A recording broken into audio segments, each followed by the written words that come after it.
Today, I'm visiting Australian orthopaedic surgeon, Dr. Thomas Schaefer, who's currently working in Gaza with Doctors Without Borders. So what brought you here?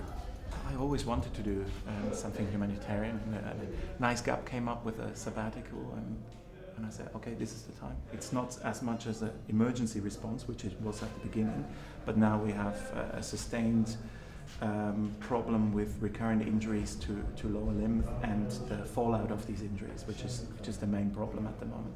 We have a constant influx of patients. So what we see is very small entry wounds on the legs and then big exit wounds with a lot of soft tissue destruction. So the fixer thing that's on the leg, like we see a lot of people walking around with metal literally protruding out of their leg. Yes. What is that? It's called an external fixation. So what you do is you stabilize the fracture by putting rods above and below of the fracture, which you then connect outside of the bone. The problem now is that we're running out of time. So we have all these injured people. We're running out of time to give them the support they need. Yes, medically they're starting to be fixed. He gets injured, he gets shot. He ditches up in our clinics about 2 weeks, 4 weeks later. We start the debriding process and so on. If we're lucky, this patient can get away without a bone infection. However, bone infection can be dormant for 20 years. So once colonization is there, this can be, at any time it can start again. We have a constant influx of patients of about maybe 25 to 30 bad, if I can say it like that, bad lower limb injuries every week, always on Friday when the protests are.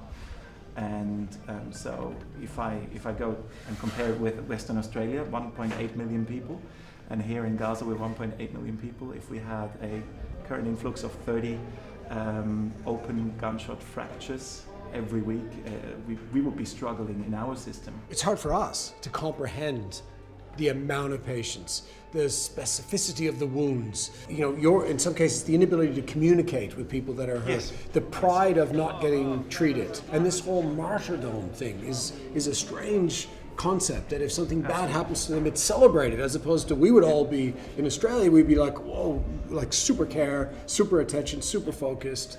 It may be a badge of honor, but it is a lasting, visible wound that all these younger generation in Gaza are looking at. And they're not aware of it.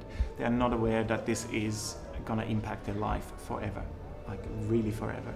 This is gonna be, and I think in 20 years you will see this one generation that will just have amputations and will be on crutches, and those will be just the ones from this era. And I really hope it is just an era and it's not ongoing by then. But yeah.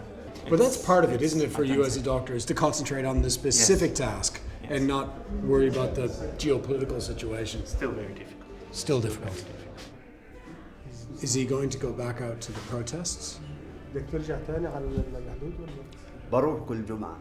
He's already going every Friday. Every Friday? Yes. Inshallah.